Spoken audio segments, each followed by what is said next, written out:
it never ends. Like, the food jokes are from the beginning to the very end. There is never a point where there's not a food joke. If Chunk is on screen, there's going to be a food joke within the next, 90 seconds.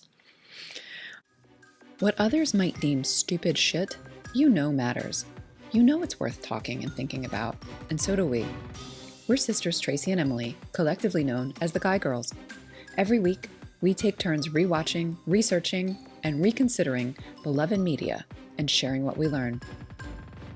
Come overthink with us, and if you get value from the show, please consider supporting us. You can become a patron on Patreon or send us a one-time tip through Ko-fi. Both links are in the show notes. And thanks. I'm Emily Guy Birkin, and you're listening to Deep Thoughts About Stupid Shit, because pop culture is still culture. And shouldn't you know what's in your head?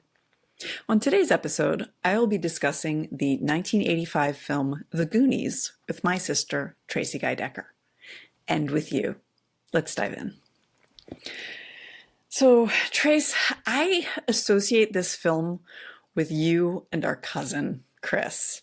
But it's one that, I remember really liking. I remember moments of it. And so when I saw it again as an adult for the first time, like when I was in college, I remember being really shocked by some of the rather adult humor in it. Tell me what you recall about this film. Yeah, I don't remember much, honestly. I think I know that I saw it with you and Chris when we were kids, kids.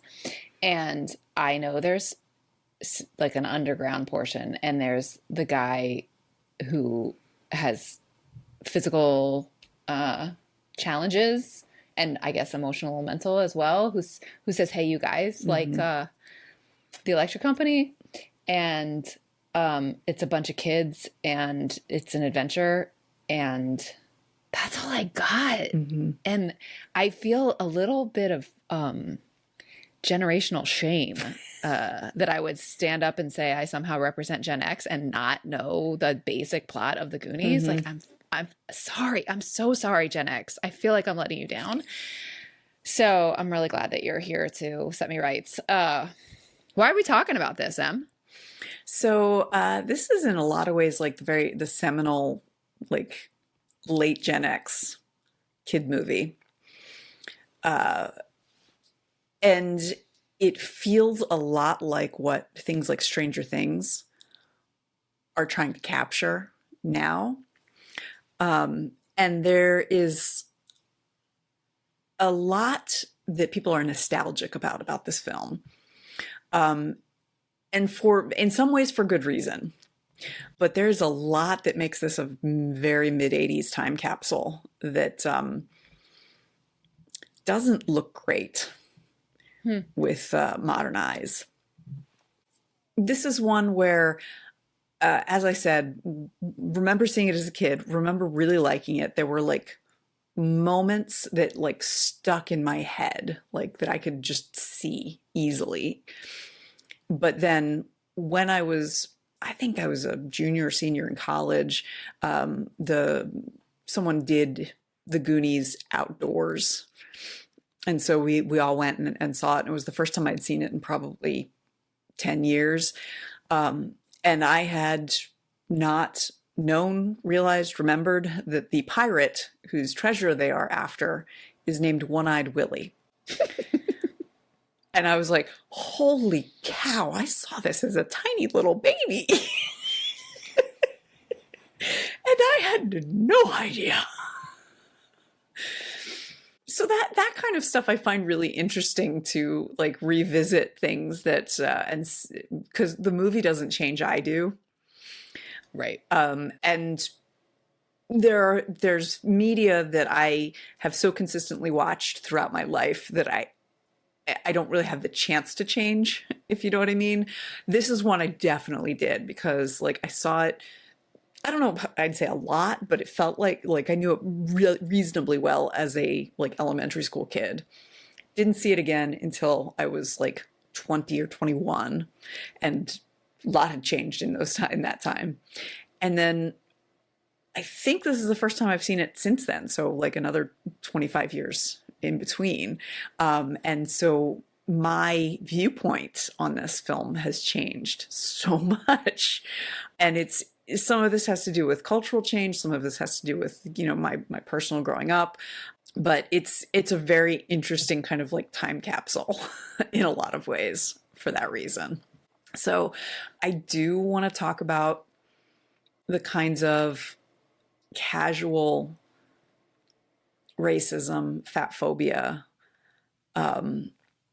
misogyny that is Ableism because of the character who has the honestly, that's one thing it does well is oh it does seem in a lot of ways to be a story of inclusion. okay. So there's some aspects of it that I think aren't necessarily great. But that actually I think it's a better representative of that than what you see a lot of. And in fact, the 80s oddly sometimes were really good about inclusion. Do you remember the movie Mac and Me? Fig? Yeah, it's terrible. I remember seeing it, but it's a like an ET ripoff, and the main Oh, it is. yeah, and Like I was thinking that it was like the Navigator, but that's a different that's one. a different But one. there Yeah. is space flight of some Yeah. kind in Mac and Me. There's an alien comes to Earth. Okay. The main character is a wheelchair user, and it just is. That just is. And they don't make a big deal about it. Nobody makes a big deal about it. It just is. So I'm thinking, like, in some ways, the 80s was pretty progressive for some things, but not for others. Yeah, yeah. Mhm. So let me just kind of give you, like, the bare bones plot. Yes, because please, there's a I lot. don't remember at all. So it takes place in Astoria, Oregon. We start off, we meet the Fratelli family. They are criminals. The Ma Fratelli and Francis Fratelli, who is played by Joe Pantoliano, who is the guy who plays Cypher in The Matrix. Oh. Which it's one of those like 6 degrees of the Goonies you can play because there's a lot of movie stars who went on to huge things. So there's Ma, Francis, and they are breaking Jake out of jail.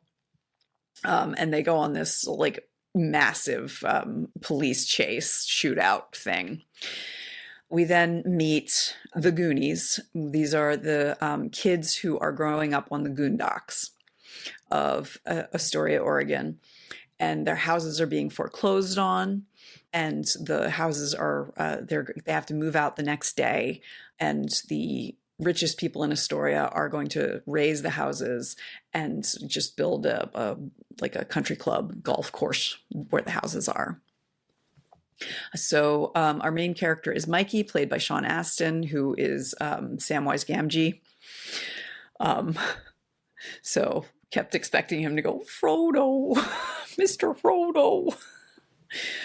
His older brother, Brandon, or Brand, is played by Josh Brolin, who is Thanos in the Marvel movies. Oh, in the Marvels. Yeah. And then they have several friends. There's Mouth, played by Corey Feldman, who is a kind of an obnoxious kid who's also very good at languages. There's Data, who is a Chinese kid. He's played by Ke Huy Quan. I believe it's also known as Jonathan K. Kwan. He also was in Indiana Jones as Short Round, and then he was Waymond in Everything Everywhere All at Once. He stopped acting for a long time. Like he stopped acting between Short Round not by and choice, Waymond, pretty much. Yes, and not by choice because there weren't roles available for him. Right, for adolescent Chinese kids. Mm-hmm. Yeah, or even young adult, because he's a little older than I am. So he is very much a stereotype. He wears a trench coat and has all of these like gadgets and gizmos that he's invented that are, like Rube Goldbergian type of inventions. And then there is Chunk, played by Jeff Cohen. His name is Lawrence, but everyone calls him Chunk because he is overweight. So that's the core group of the Goonies. All of the kids come over to Mikey and Bran's house. They go up into the attic where Mikey and Brent's father is the curator of the museum, and so he has a bunch of stuff in the attic that was from an exhibit. These were the rejects for the exhibit, and there they find a. I know that's not how museum curation works. I'm talking to someone who's an actual museum professional.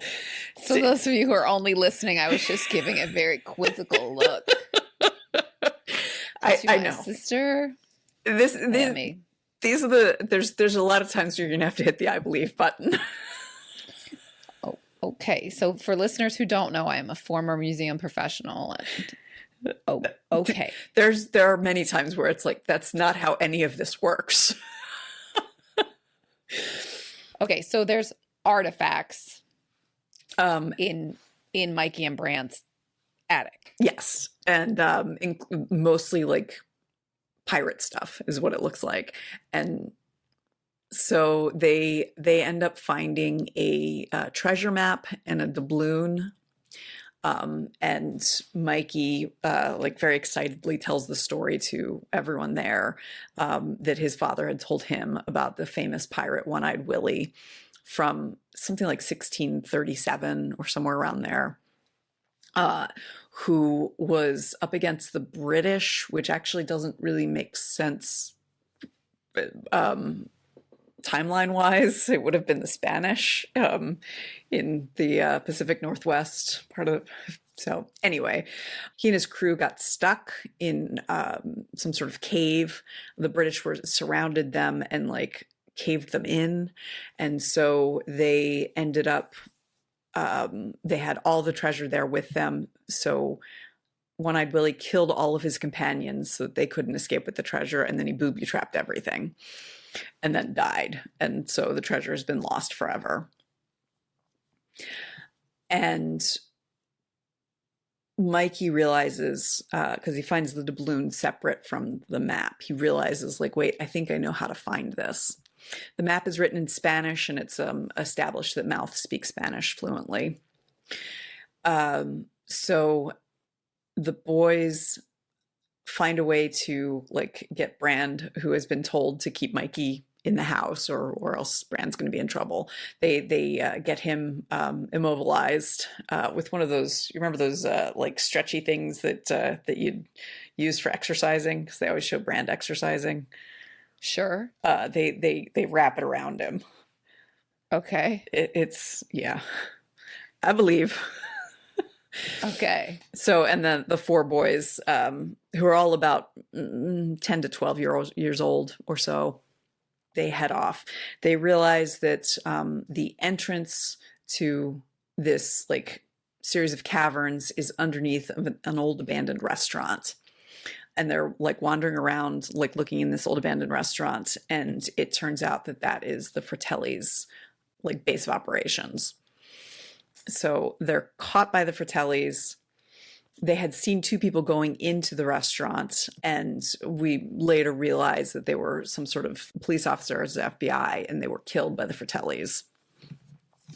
So the four boys get stuck with the Fratellis, and they are trying to, they end up escaping. Mikey ends up seeing there is a fourth Fratelli, Sloth, who is the one you were talking about, who has some physical deformities and apparently has some kind of cognitive difficulties as well, who is chained up in the basement in the restaurant. Yeah. So the kids escape and run out, and they run into Brand, who's caught up with them. And then also two girls. There's Andy, who Brand really likes, and Stephanie, her best friend. And there's a subplot with the boy that is the son of the richest man in town. His name is Troy, and he's really a piece of crap.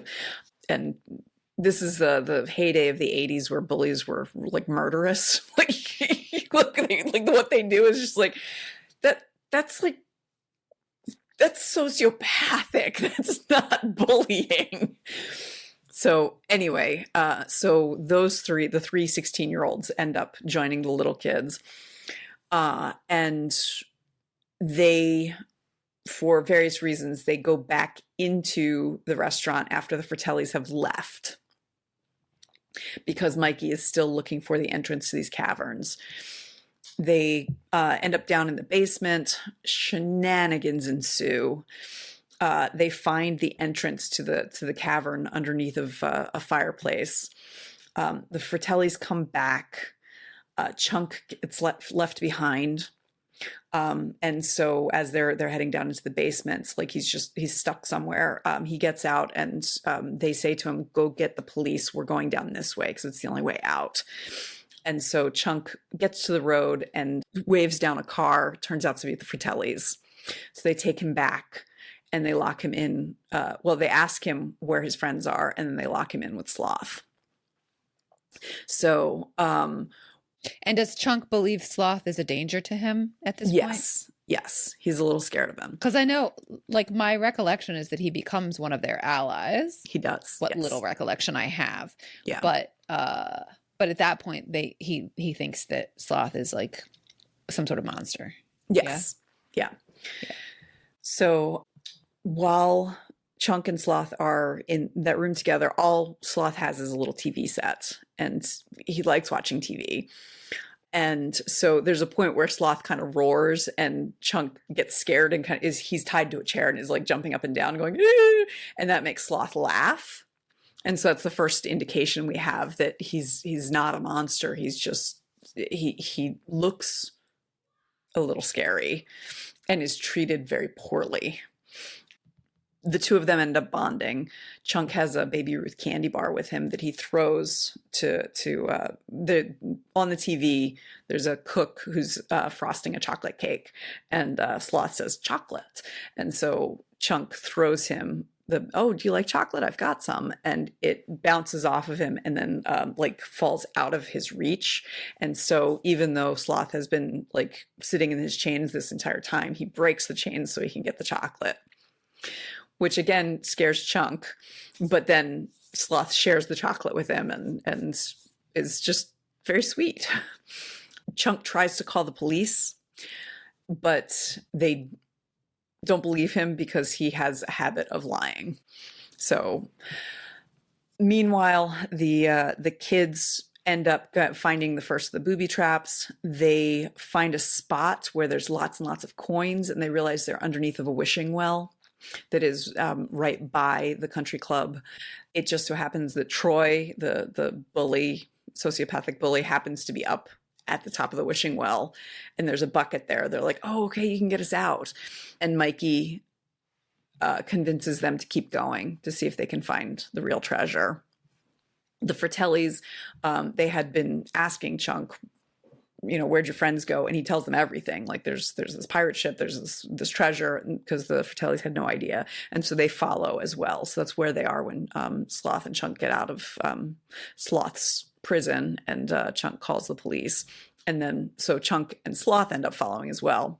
There are a number of ridiculous hijinks where they have to get past different booby traps. The coolest one being like this piano made of bones, where they have to play the notes correctly, and every mistake they make, the piece of the floor falls out. And so the only person who plays piano is Andy, who took lessons when she was much younger. And so she's trying to do this. And meanwhile, the Fratellis are catching up to them. They end up in the cavern where the Inferno, that's the name of One-Eyed Willie's ship, is. And they get onto the boat and they find the room with the treasure in it. It's surrounded by skeletons around the table, and then there's one with an eye patch, and it's One-Eyed Willie. Mikey gets up there first, and he like talks to Willie and says, like, "You were the first Goonie, and you and I have a lot in common," all of that. And they start gathering up the treasure. There are these scales type things, suspended plates that have gold coins in them. And so, everyone starts grabbing the treasure. Mouth starts to grab some from those like suspended plates. And Mikey says, no, no, no, those are for Willie. Take anything else you want, but leave those. The Fratellis catch up with them and take all the treasure from them, and then have them tied up and make them walk the plank.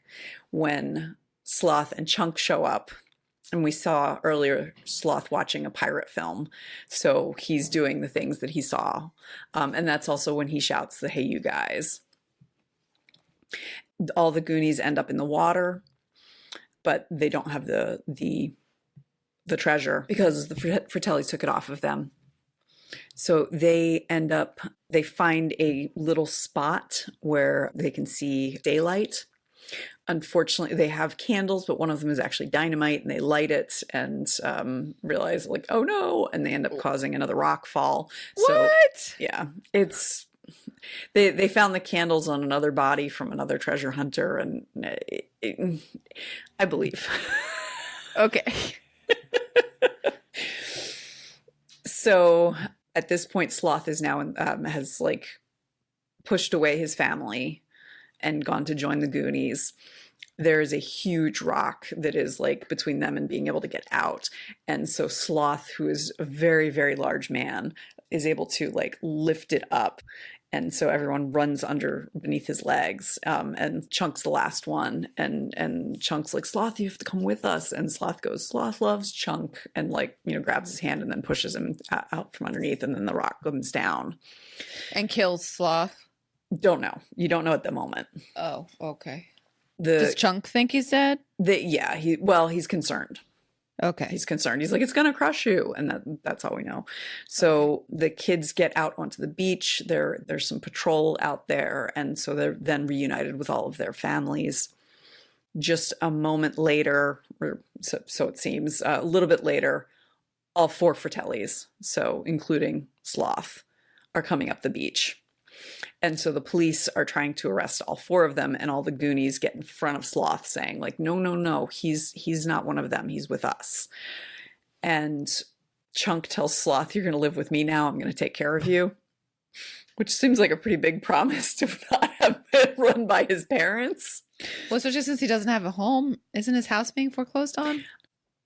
Meanwhile, there is a Spanish-speaking helper who Mikey and Brandon's mother had hired to help them with packing, and so she'd come with them. She doesn't speak much English or any, and so she is like just kind of helping with the clothes that the kids had taken off because it was all wet, and like organizing it. And she finds the marble bag that Mikey had. It had his marbles in it. He took the marbles out and put jewels in, and the Fratellis missed it when they took all the jewelry off of them. So while Mikey and Brandon's dad is in the middle of signing the document about the foreclosure that will allow it, she starts trying to say, don't sign, and Mouth has to translate, and so like everything's saved. And then at the last moment, because everyone's asking, where did you get these jewels? Where did you get this treasure? And they're trying to explain, and no one believes them because Chunk is the one talking, and he has a habit of lying. When the Inferno is released from its cavern, when the Fratellis had gone into the treasure room, they took the treasure off of those suspended plates, which was the last booby trap, and it caused the ceiling to collapse or something of the cavern, and so it freed the boat to sail off by itself. It like comes out into the sound or something. Mm-hmm. Uh-huh. And then cue Cyndi Lauper, and the movie is over. Huh. Oh, okay. Okay. I'm realizing there's a lot of like derivative, like things that are derivative of it that I didn't realize because I had lost the plot in my memory, but like little movies and little things that I'm seeing in what you've described were actually sort of derivative of this. And probably it's in a line that there are others before it as well that I'm not aware of, but yeah. Okay. So where do you want to start with the analysis? So let's talk about Chunk, because I remember feeling a little weird about even as a 6-year-old. He's the fat kid Yes. who has a name, but they call him Chunk. Yeah, his name is Lawrence, but everyone calls him Chunk. And I remember that bothering me as a kid. Yeah. And everyone is really pretty cruel to him, which I think is somewhat period typical. Yeah, like time capsule. But what strikes me even more is how much the script relies on it. So constantly Chunk is talking about food. He is distracted by food. He like smells something and goes like, oh, I think that's, and so discovers things because of that. He is clumsy and constantly dropping things. The way that he's dressed, he's wearing plaid pants and a flowered shirt. And so like the entire point of his character is that, ha ha, fat kid funny. Including when we first meet him, there is a Rube Goldberg machine that opens the gate to Mikey and Brandon's house, and he's at the gate going, let me in, let me in. Mouth is already there. Like, it's not clear how Mouth got in because the gate has this Rube Goldberg machine. But he's like, hey, let me in, come on. And Mouth says to him, like, only if you do the truffle shuffle. And Chunk is like, no, I'm not going to do that. He's like, then you're not coming in. So he's like, all right, fine. And he jumps up on like a stump or something like that. And he pulls up his shirt and he does this like dance so that you can see his stomach like jiggling, and it's gross. Yucky. It's gross. That's yucky. And that was actually ad-libbed. Especially to like a 10-year-old or 11? Yeah. It was ad-libbed by Jeff Cohen. So like they knew, I think that it was written that Corey Feldman's mouth was going to say, do the truffle shuffle. And then it was going to be up to Jeff Cohen to figure out what that was. So it was internalized fat phobia that he Yeah. made his stomach bounce. Yeah. So, and it's just like, this movie is over the top in every direction. Right. So it's like camp. It's camp. It's all camp. So everything is cranked up to 11. Yeah. So like it's understandable that the fat phobia as punchline is cranked up to 11, so that everything that Chunk says is a fat joke. And everything that everyone says to him is a fat joke. But it's hard to watch. Particularly, so Jeff Cohen is no longer an actor. He is now an entertainment lawyer. And he is very fit. And this film was directed by Richard Donner, who was apparently like sad at seeing like the truffle shuffle that Cohen made up, and like kind of took this kid under his wing, which is kind of lovely, except that he paid for gym membership for him. So that by the time Cohen was in high school, he was like wrestling and you know, like what this says to me is, for one thing, I have seen it on multiple occasions where there's a kid who is a little chubby who grows up to be svelte because that's how kids grow. And we have created this entire mythos about like fat is as fat does, about children, which is not okay about adults either, but is particularly weird and short-sighted and like ugly about children. And this is like just because you so often will see, like, as I tell my kids, like, you know, kids grow out then up, you know, like that's just how our bodies work. And so, you know, like the fact that it is a surprise that Jeff Cohen, if you see pictures of him now, you're like, damn, when he was actually an adorable kid, I mean, he really was adorable, is like so gross. Yeah, I think the thing that like bothers me about stories like this are not that the gym membership was purchased, like whatever, healthy choices are good, fitness is good. I am a regular gym goer, Mm-hmm. but I feel like it's not actually about making healthy choices. It's about being thin. Mm-hmm. And those two things are not the same. Mm-hmm. And I feel like that's where we miss, like Mm-hmm. that's where we really miss as a society, is that we have equated thinness with health and with merit Mm-hmm. and with morality. And that is just a false equivalency. Mm-hmm. And Mm-hmm. and that's where it really bothers me. So these stories about like, so he took this kid under his wing is great because clearly Cohen had some internalized fat phobia, that he did that truffle shuffle the way that he did it, in ad lib. But rather than like, hey, let's like treat your body with dignity and respect, it's like, let's make you thin so it's worthy of treating it with dignity and respect. Well, and like just considering the script as written, there was no chance of Cohen treating his body as it appeared in 1985. Now, and here's where like this movie is really interesting, and why I think so many people love it and why it has endured is, well, for one thing, this is basically all kids, like the entire cast for the majority of the hour and 50-minute movie. It's nearly 2 hours. Is kids, and they're all really good actors, with the exception of Cohen, who stopped acting because like parts dried up, similar to Kwan, and decided, I don't want to wait. Like, I want to do something else. I want to go in a different direction in my life.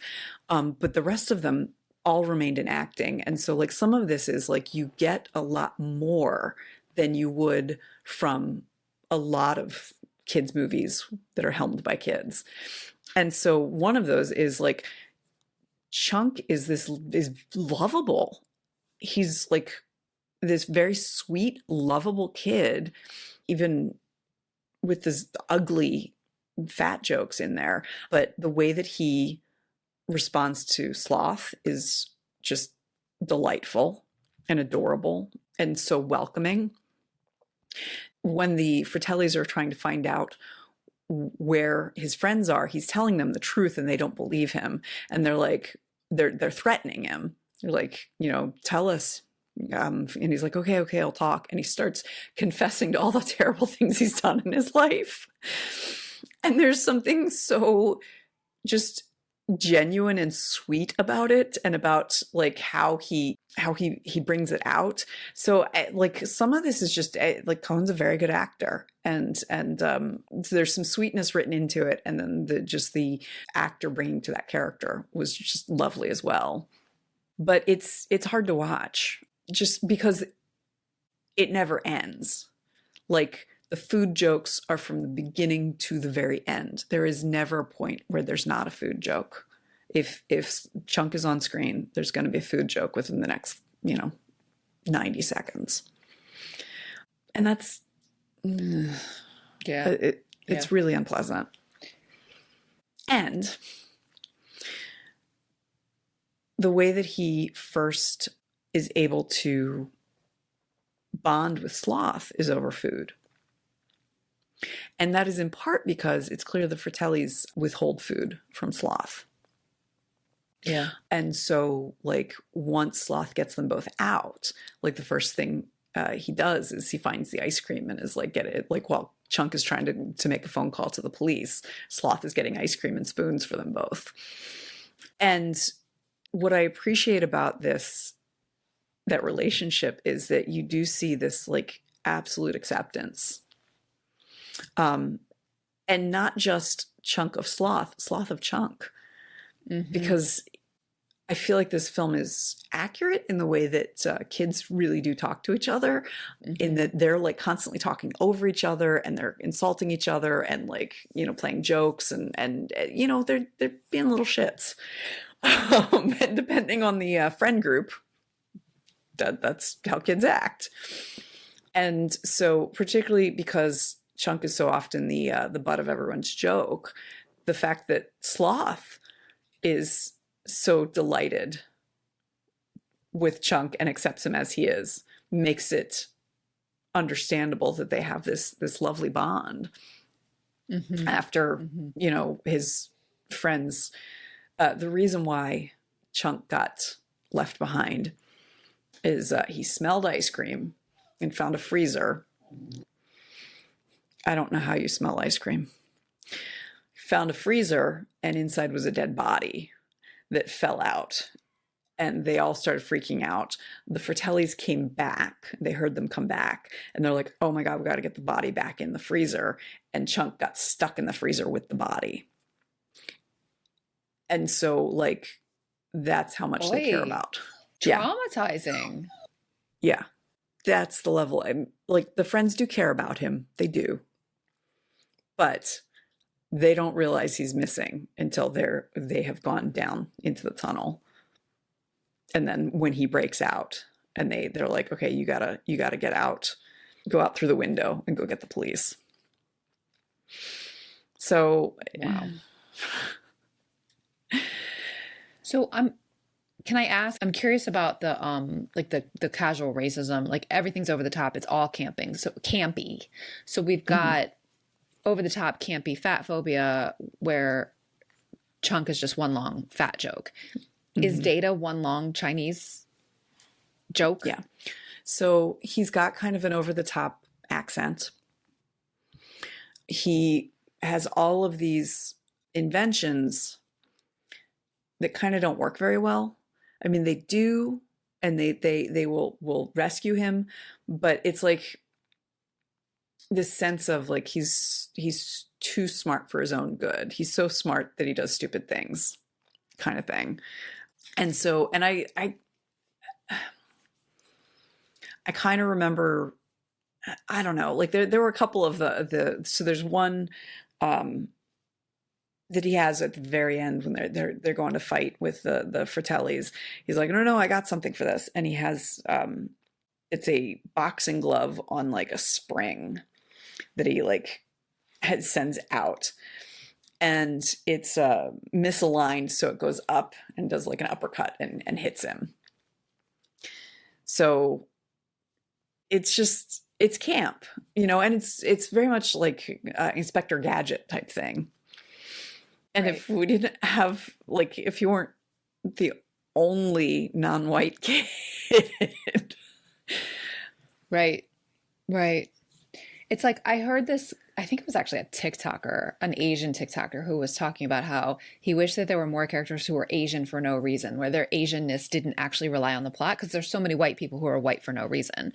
And that's kind of what you're saying. Like, Chunk is fat for a reason. It's part of the plot. It's required by the plot. Data is Chinese for a reason. Like, it's part of the plot, or at least the stereotypes about Asian people is part of the plot for this. So it's not just like, it's not like the Mac and Me that you named, where the kid was a wheelchair user and it wasn't a thing. It wasn't a part of the plot. He was a wheelchair user for no reason. Like that. And I think that's kind of what I was hearing about Chunk and was wondering about Data. And you've confirmed that is the case. Yeah. Yeah. And like everyone has a characteristic that's like, it's everyone's one note. I mean, this is not a film that you go in looking for depth or nuance. Nuance. Sure. Yeah. So, you know, the fact that Brandon is always exercising, that is important for the plot, because like, that's how they're able to subdue him. The fact that Mouth is like a motor mouth and good with languages, that means he's able to read the map that's in Spanish, and, you know, is constantly talking and gets in trouble. And the thing that I remember thinking was hilarious as a little kid is when the Fratellis are taking all the treasure off of the kids. Mama Fratelli says to Mouth, like, aren't you the one they call Mouth? He's like, mm-mm, mm-mm. He's like, and she's like, you're being very, very quiet. Like, what have you got in there? And it's because he's put some treasure in his mouth in the hopes that they won't find it. And so she like pulls out a strand of pearls, and it keeps coming and coming and coming. And then she's like, is that everything? He's like, mm-hmm. And she's like, nope, open up. And like more stuff. And I remember finding that hilarious as a small child. Mm-hmm, mm-hmm. Because he was the Mouth. But you know, they have these names. Mm-hmm. So, and even the girls, we get Andy, who is just a pretty plot device. Mm-hmm. And I don't know if you remember, she ends up kissing Mikey, thinking he's Brandon. Mm-mm. I don't remember. I actually, like, I remembered that, and I remember being like really uncomfortable with it as a kid. And it actually, the way that it comes about is a lot less weird than I remembered. So we see Andy and Stephanie talking, and Stephanie's like, this is not the time or the place, because Andy has really been wanting to kiss Brandon. And Andy's like, no, I'm going to do it. And so she calls like, hey, Brandon, can you come over here, please? And Brandon is in the middle of something, and he's like, Mikey, can you go see what she needs? And so she has her eyes closed. She hears him coming, and she grabs him and kisses him. And so, like, I had remembered it being a little bit more like, this is one of those, it's nobody did anything specifically wrong. Because Brandon and Andy had almost kissed multiple times prior to that. Yeah, I guess. It's, I mean, the lessons about consent, even from a woman, the female identified person to the male identified person, like, consent still matters. It does. It does. It's, and I totally, like, yes, it's still not great, but it's a lot better than I remembered it. That's fair. Yeah, that's fair. And so Stephanie sees that it's Mikey, and she thinks it's hilarious. And like, Mikey, like, Stephanie like helps him go elsewhere, and then Andy's like, what? It was beautiful. Oh, she doesn't know. And Andy has no idea until later when she kisses Brandon. She's like, what happened to your braces? Because Mikey has braces and Brandon doesn't. Oh. Boy. So, and then like they realize what happened, and then she later like says to Mikey, if you keep kissing girls like that, you're going to be okay, or something. I don't know, something along those lines. It's weird. It's weird. Oh, that's Yeah. lucky. Yeah. It's not okay. Yeah. Yeah. Well, Well, that's and not okay. it's so weird. And it's that actually is the part that I like, that now I'm seeing it as a kid, that just kind of went by me. Sure. It was the actual kiss that I had a problem with. This time around, seeing it, I'm just like, no, that's the problem, where it's like, sexualizing a boy and making it as if that's the end all be all. And it's sexualizing a child. It's also, there's a degree of like, I don't know, like the consent doesn't matter if it was good, which is, I mean, that we see that a lot in the 80s. Mm-hmm. If you fail to gain consent, but then the person enjoys it, then you're all clear. I don't know. It's, there's a lot that's wrong with that. And and then the sense that, like, as long as you're good at sexual stuff, you can be anything else you want to be. Like, or, it doesn't matter. Nothing else matters. Which they would never say, even in 85, to a girl, right? That there's the gendered component of it as well. Because a girl who's good at sex is a whore or a slut. But a boy who's good at sex can do whatever the hell he wants. Yeah. There's so much messed up about this. It's so gross. Yeah. Yeah. Okay. So, Well, we've been talking for a long minute. I have a feeling there's like at least one more big point that you want to get to. So let's hear it. I do want to talk a little bit about class Yeah. because that is really so. There is a point where when they can get up through the wishing well, and Mikey, might be, it's that point or another point where Mikey says, Goonies never say die. And Andy says, I'm not a Goonie, because she doesn't live at, it's not Goon Point.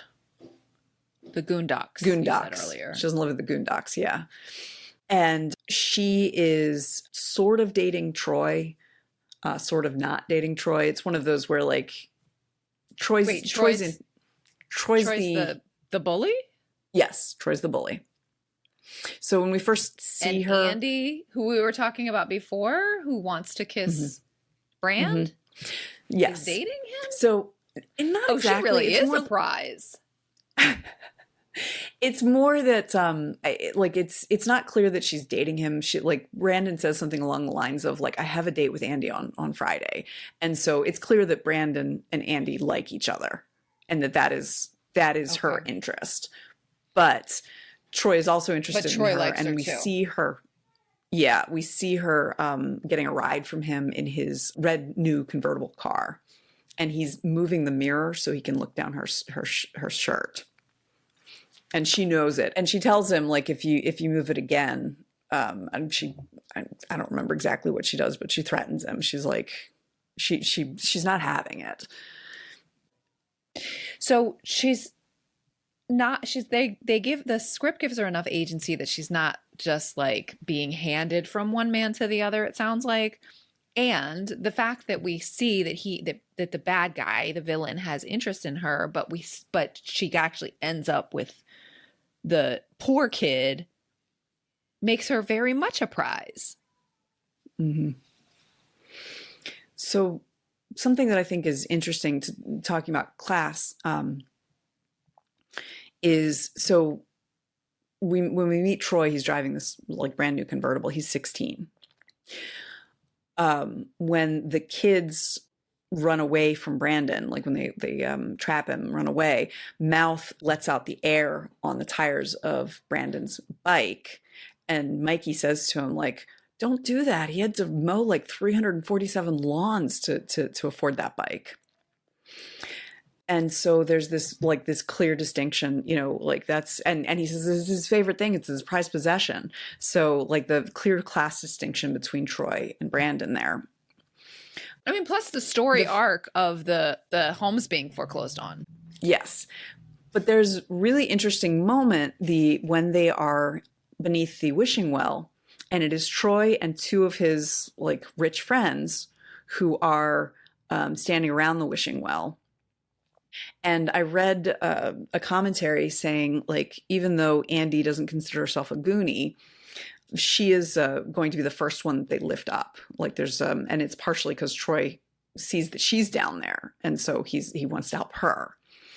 And at first Data's like, I'm the smallest, I should go up first. And Brandon, who is the oldest one there, is like, you know what? No, I want to make I think Andy should go up first. And, and then we'll go up one at a time. And so this commentator pointed out that this is like Troy is raising Andy up to his level through marriage in the way that can happen. And so even though Andy doesn't live in the Goondocks and she is not the same level as those who are going to lose their homes, she's definitely not wealthy like Troy's family is. And so she has more in common with the Goonies than she does with Troy and his family and friends. And so I thought that was really interesting. And then the fact that Mikey convinces her, like, hey, we could create our own future by continuing and finding Willie's gold and saving our homes and all of that. So there's like an interesting story in there, or interesting metaphor in there about like kind of like American bootstraps and can do and that sort of thing, where it's like, you know, the lower income kids band together to get something, winning out against both the criminals and the like wealthy, and how Andy chooses not to go be raised up by Troy. And in fact, they don't tell him they're not coming up. She has been wearing Troy's Letterman sweater. So she puts that on the bucket, and when he pulls the bucket up, it's just his sweater. So it's very much a repudiation of Troy. And so like that I think is also really interesting about this like class solidarity. It's fascinating. I think there's something also, if we're talking about the metaphors of it, there's something really interesting that you just put three strata four, at least three, with sort of the middle class banding together and the upper class, and then sort of criminals. And it's interesting to me too, the way you described the plot. You had Mikey, I think, talk to the deceased One-Eyed Willie and kind of like have a moment of solidarity with the dead pirate, who was a criminal, at least in some way of understanding, right? But sort of leaving Willie what was Willie's on those plates, whatever they were, was actually like showed a level of understanding that it corroborated Mikey's assertion that they had things in common, because that's what kept the boat from doing what it did in the end, that the Fratellis didn't do, right? They were too greedy, right? The kids were greedy, but it was for the right reasons. Like some of that kind of moralizing that happens. Yeah. And the Fratellis were greedy just for greed's sake, right? And like there's really interesting, like, I know I don't have to tell you, but like being around you for as long as I have, like I'm seeing really interesting like lessons about money in particular, and moralizing around money, not just in sort of the class strata by making the rich guys the bad guys, but also in sort of the attitude towards those doubloons between these kids, the Goonies, and the Fratellis. Well, and it's interesting because it's making it clear that the problem with the Fratellis is the same as the problem with Troy's father and the people who want to foreclose on the houses, is that they want more than what's theirs. They are greedy to the point of like rapaciousness, whereas greed's fine as long as you like there's a border to it somewhere. Or like I said, for the right reasons. I'm putting quotes around that. Yeah. Well, there's a point where Mikey apologizes to his dad. He says, we left the loot to save our lives. And his dad says, I have you and your brother. I'm the richest man in Astoria. And Troy's father says, no, I'm actually the richest man in Astoria, and you need to sign this. So, yeah, it's very American. Like, this is not a film that could be made by British.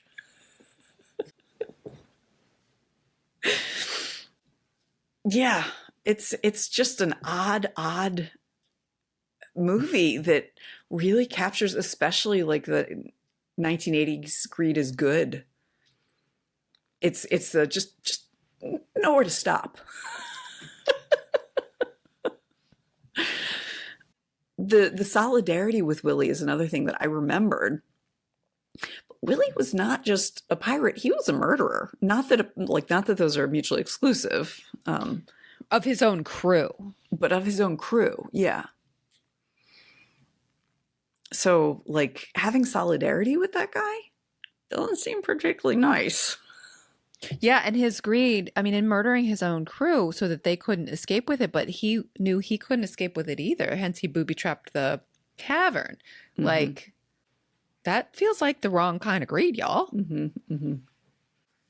Yeah. Wow. All right. Well, I'm actually going to ask one more question before I try and wrap up. Why do people love it so much? Why is this movie so beloved? So, as I said, the acting choices of these children are amazing. Like, even though everyone is like a stick figure of a character, the kids playing them really give them depth and nuance. So I think there is something to that. Like you really believe that these people are friends. Like you believe that these are real people, even though they are very much not real people because of like the over the topness of so much of how they respond to each other. So I think that's part of it. Another part of it is feels like a movie that recognizes when kids know they're being talked down to. So like like it's a ridiculous movie. And there are things that, you know, are put in there to make the movie work that aren't realistic. But the things that kids care about are realistic. Like the kids say shit to each other all the time. They actually curse. It's PG or, you know, maybe PG-13, I don't know, but it doesn't have like the F word or anything like that. But they talk about the things the kids actually talk to each other about. They talk over each other. They get mad at each other. They yell at each other. They say terrible things to each other. So like that is something that I feel like a lot of movie makers would not do because like, oh, we don't want to put that in a kid's movie. And kids know that. Whereas like this feels like when you're watching it, you're like, yeah, this is how kids are. Like this is like a true group of friends. This is the kind of cruelty that they would have for each other, even though they really do care about each other. And so I think that combined with the adventure aspect of it, which really is cool.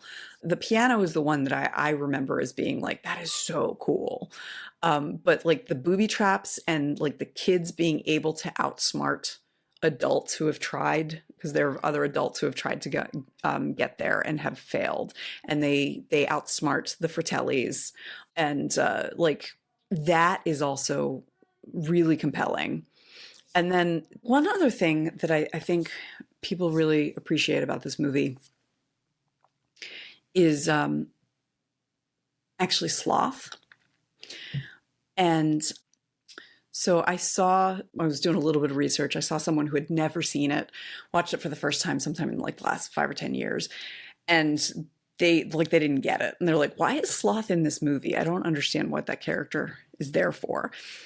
And I was feeling like, well, of course Sloth is in the movie.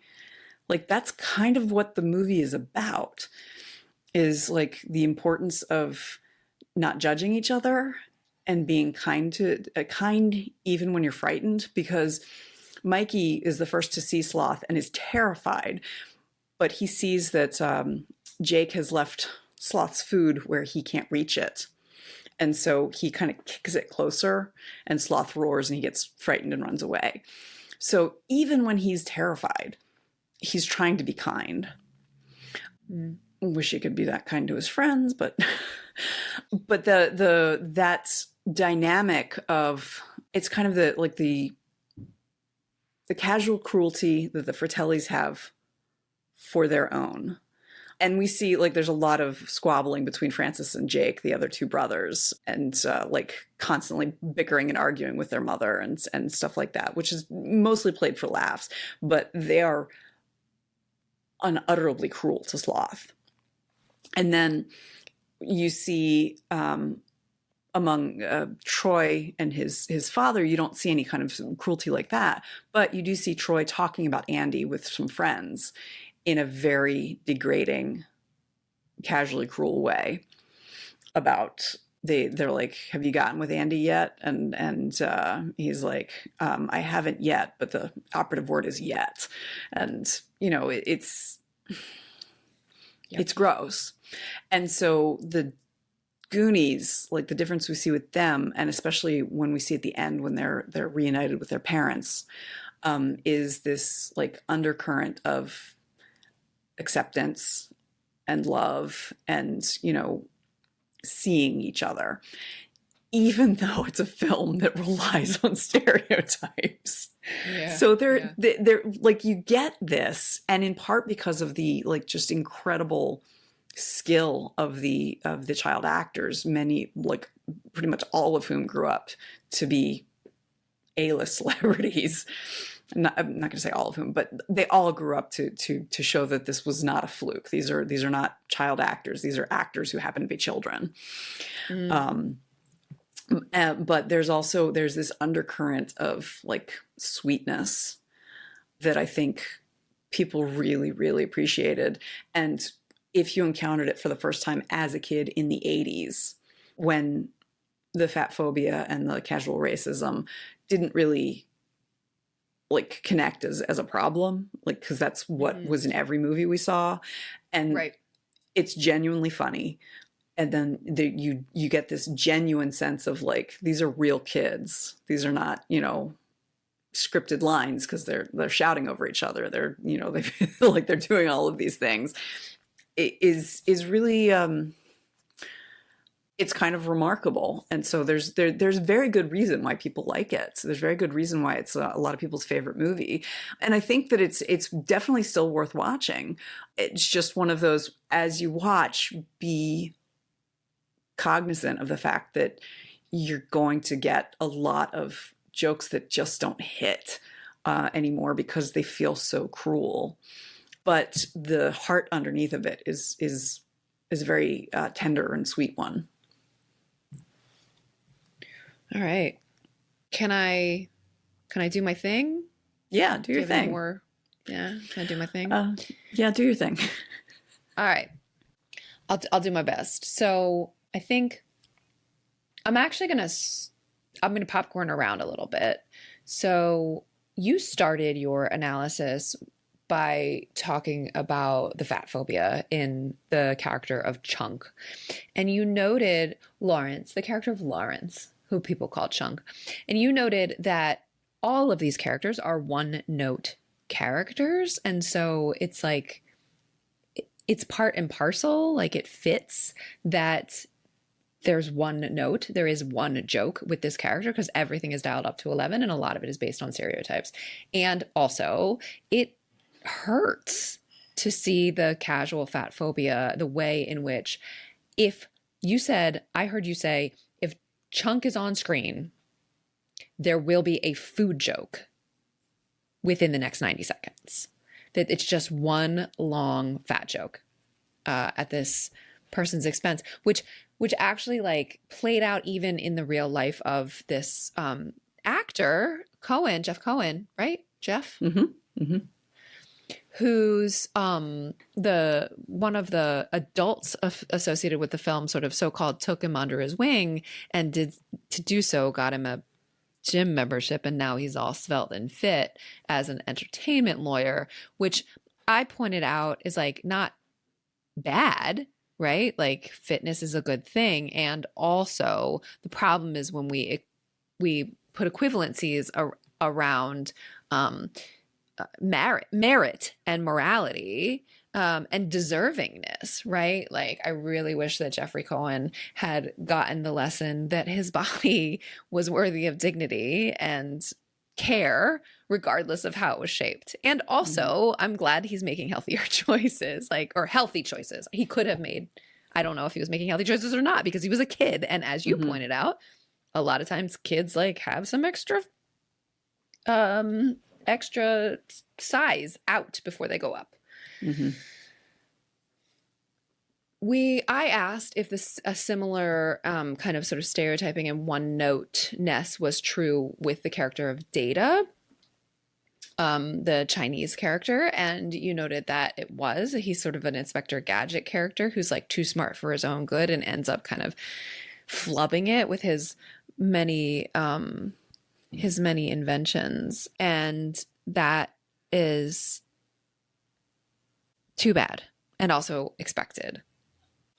Let me see. So we talked a bit about, we actually spent a good amount of time talking about the moment when Andy accidentally kisses Mikey, Hmm. when she intends to kiss Brandon, and sort of the aftermath of that. Like in the moment, it's just sort of played for laughs. And then afterwards, Andy says to him, once she realizes that she kissed him by accident, you keep kissing like that, kid, and you're going to be okay. And we talked about the fact that this is really unpleasant on multiple levels. Like, not only is it a sexualization of a child, and sort of the implication that lack of consent is somehow made okay if the person enjoys it. And also we noted the mismatch, or the imbalance with the gender, where if the same exact thing happened and the genders were reversed in terms of who was older and who was younger, that never would have happened even in the 80s, because girls who are good at sex are sluts, and boys who are good at sex can have whatever they want. With that same character of Andy, you brought in some interesting sort of visual metaphors around class and gender, in the ways in which Andy, though she isn't as kind of low on the social hierarchy as the Goonies, she's not as high as Troy and the rich kids. And there's a literal like opportunity for her to be lifted up by those rich people, which she chooses instead to repudiate them and return the guy's Letterman jacket. And there's a metaphor in there around sort of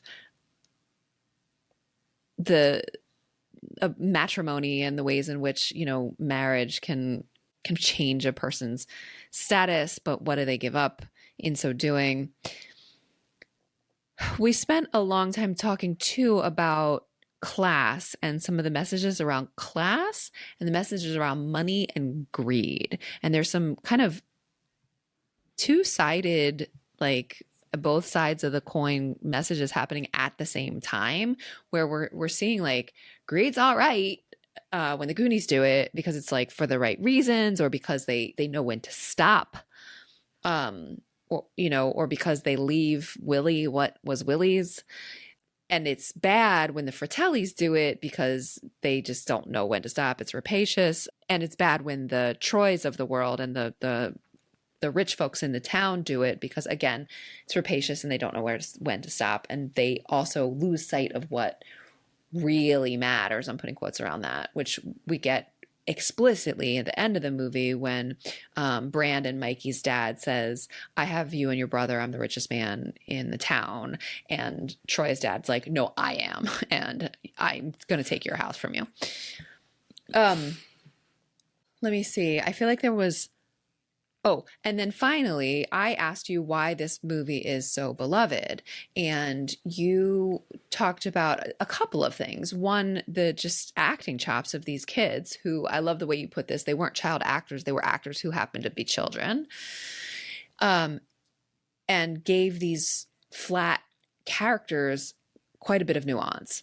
You also named the fact that they interact with one another in ways that felt realistic, that kids actually do, not the way grown-ups write kids, but the way kids actually act, which for those of us who maybe watched it as kids in the 80s and 90s in repeat, like just felt really validating and real and resonated in important ways.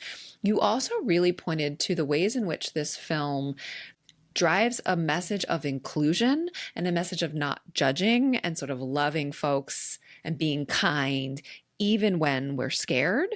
With the person of Sloth, who has both physical deformities and also intellectual disabilities, it seems, but who is the children are scared of when they first meet him, but who ends up being their literal salvation at one point. And the way that you put it just at the end that I thought was really lovely is that though there are things that have not aged well, the sort of time capsule jokes that were of the 80s that have not aged well, the heart, which is underneath this film, like the actual kind of like, and the moral of the story is, remains really sort of sweet. So That's what I remember for a synthesis. What did I forget? The one thing I want to just kind of lift up is because when we first started talking, you were saying I was saying like, yeah, there's casual racism, there's fatphobia, and you're like, oh, and ableism. I'm like, actually, no. This film does a really decent job of making it clear that Sloth is one of the Goonies. He is one of them, even though he is a Fratelli by birth and is, you know, not a child and like visually kind of scary, but he is an equal and important part of the team. And so that was something that I remember liking that storyline as a kid, but it was lovely to see again, just to recognize like, oh wow, that is a really important lesson of inclusion that I don't know how often we get in modern films for kids. Mm-hmm. The one last thing I will add in my synthesis is the ways in which some of the like now we see blatant like jokes that went over their heads, like the name of the pirate being One-Eyed Willie. So the dick jokes baked in that we missed when we were kids. Okay. Well, this was fun. Thank you for taking this one on. I'm sure that this one will be important for our fellow Gen Xers. And next week is me.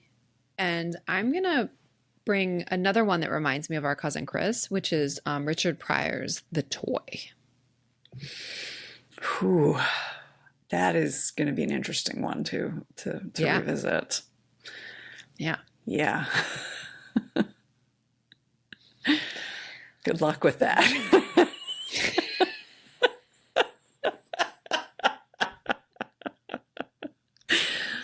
This kind of feels like if we decide to do Soul Man at some point, where it's like, oh boy, do we want to touch that? Not it. All right. I'll see you then. Right. See you then. Do you like stickers? Sure. We all do. If you head over to guygirlsmedia.com/sign up and share your address with us, we'll send you a sticker. It really is that easy. But don't wait. There's a limited quantity. Thanks for listening. Our theme music is Professor Umlaut by Kevin MacLeod from incompetech.com. Find full music credits in the show notes. Until next time, remember, pop culture is still culture. And shouldn't you know what's in your head?